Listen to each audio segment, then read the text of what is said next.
बिहार में मदरसे में कुछ वैज्ञानिक बैठे थे और बम बनाने का पूर्ण रिसर्च इनका चल रहा था। कई बम बन भी गए थे, लेकिन सूर्य भगवान का तापमान इतना बढ़ा कि इस गर्मी के चलते सभी बम एक साथ ब्लास्ट हो गए। वैज्ञानिकों के इसी प्रैक्टिकल के दौरान मदरसे के जो प्रोफेसर साहब थे, मौलवी साहब, खुदा को प्यारे हो गए। उनको जन्नत नसीब हुई, बेहतर हूर भी उनका स्वागत कर रही होंगी।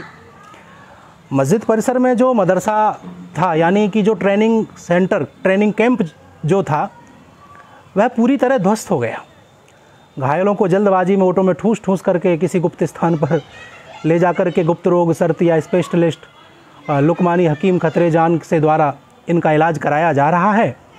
और बताया ये भी जा रहा है कि देशभक्त शांति दूतों ने पाकिस्तान और चीन से लड़ने के लिए बम मदरसे में रखे हुए थे, जो कि गलती से फट गए। अब इनके जो परिवार वाले हैं सरकार से मांग कर रहे हैं कि इन होनहार वैज्ञानिकों के परिवार को ज़्यादा से ज़्यादा पैसा दिया जाए और परिवार में एक को किसी को सरकारी नौकरी दी जाए।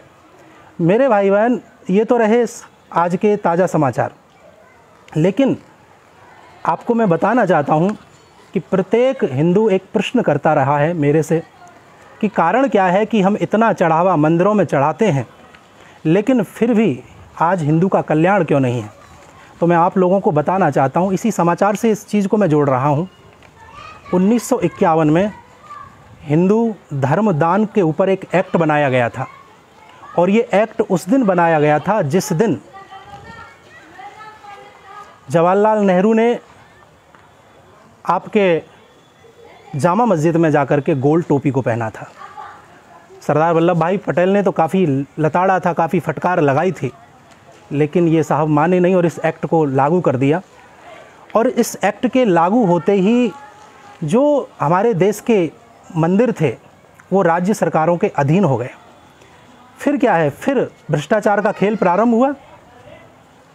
आपकी जानकारी के लिए, उदाहरण के लिए मैं बताना चाहता हूँ कि तिरुपति बालाजी में प्रति साल 3,500 करोड़ रुपए का चढ़ावा पहुँचता है, जिसमें से दो गाड़ियाँ प्रतिदिन आती हैं और सारा का सारा पैसा ले जाती हैं।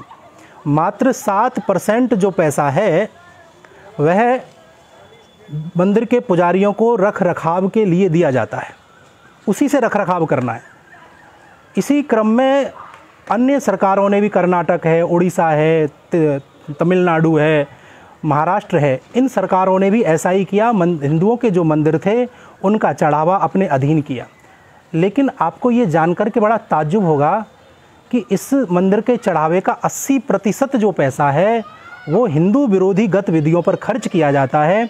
और ये मैं बड़े विश्वास के साथ कहता हूँ, और आप सर्च भी कर सकते हैं, जानकारी ले भी सकते हैं RTI आदि के द्वारा, कि ज़्यादा से ज़्यादा जो पैसा है चर्च और मस्जिदों के ऊपर खर्च किया जाता है। तो मैं आप लोगों को कहना ये चाहता हूँ कि मंदिरों में इस फंड को लेकर के बड़ा भ्रष्टाचार चल रहा है। और हाँ, कर्नाटक में 2000 मंदिर में से 50,000 मंदिर तो सरकार ने ये बहाना दे करके बंद करा दिए हैं। 50,000 मंदिरों को इसलिए सरकार ने बंद कर दिया कि उनके पास अब रख रखाव के लिए पैसा नहीं है, धन नहीं है। ज़रा विचार करने वाली बात है। मंदिरों को ही कब्जे में लिया जा रहा है। मस्जिद, चर्च आदि सरकार के कंट्रोल में नहीं है। मंदिरों से जो मिलने वाला फंड है, जो इस्तेमाल मस्जिद और चर्चों के लिए किया जा रहा है, सभी प्रकार से मैं आपको बताना चाहता हूं कि विश्व की सबसे मजबूत आबादी सनातनी होती अगर मंदिर का चढ़ावा मंदिर के पास होता। और इसी से, और दूसरी बात मैं कहना चाहता हूं कि जो अंग्रेजी शिक्षा अगर ये अंग्रेज़ों को ना सौंपी गई होती, ये सौंपी ना गई होती, तो आज देश की हालत धर्म प्रेमियों कुछ और ही होती। और आप इस भ्रम में ना रहें कि मंदिरों का जो धन है वो पुजारियों को मिलता है और पुजारी ऐश और आराम करते हैं। ऐसा नहीं है। ये तो विधर्मी लोग, एक प्रोपोगेंडा चलाया जाता है, मीडिया तरह तरह के, जिनके मन में तरह तरह की बातें भरी हुई हैं, हिंदू धर्म के विरुद्ध में जो कार्य करते हैं, कुछ ऐसे मूर्ख लोग जो है ये बात बोल वचन करते हैं कि इस धन से पुजारी ऐश और आराम करते हैं। मैं आपको बताना चाहता हूँ कि हमारे मंदिर की आय हमारे गरीब और निर्धनों को प्राप्त हो उनकी शिक्षा में लगे, उनके संस्कारों में लगे, सभ्यता के लिए लगाया जाए। इसके लिए हिंदू बोर्ड गठन किया जा रहा है। आप ज़्यादा से ज़्यादा सहयोग भी ना कर सके तो कम से कम इस वीडियो को आप शेयर करिएगा, जिससे कि लोगों को ये बात जानकारी हो।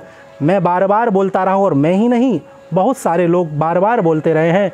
मेरा कोई भी ऐसा मंतव्य नहीं है कि कोई झगड़ा हो, लेकिन मेरा मंतव्य इतना है कि हिंदुस्तान में हिंदू सेफ रहे, हिंदू की रक्षा रहे।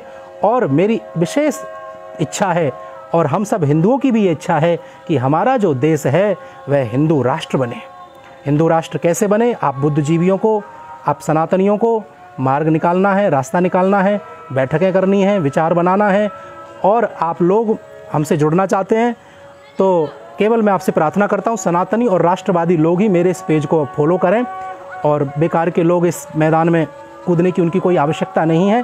धन्यवाद। व्हाट्सएप नंबर मेरा इस पर दिया गया है। केवल जय श्री राम कहने वाले से ही मैं चर्चा करना पसंद करूंगा। आपका बहुत बहुत धन्यवाद, आपने मुझे प्रेम से सुना। जय श्री कृष्णा, जय श्री राम, राधे राधे।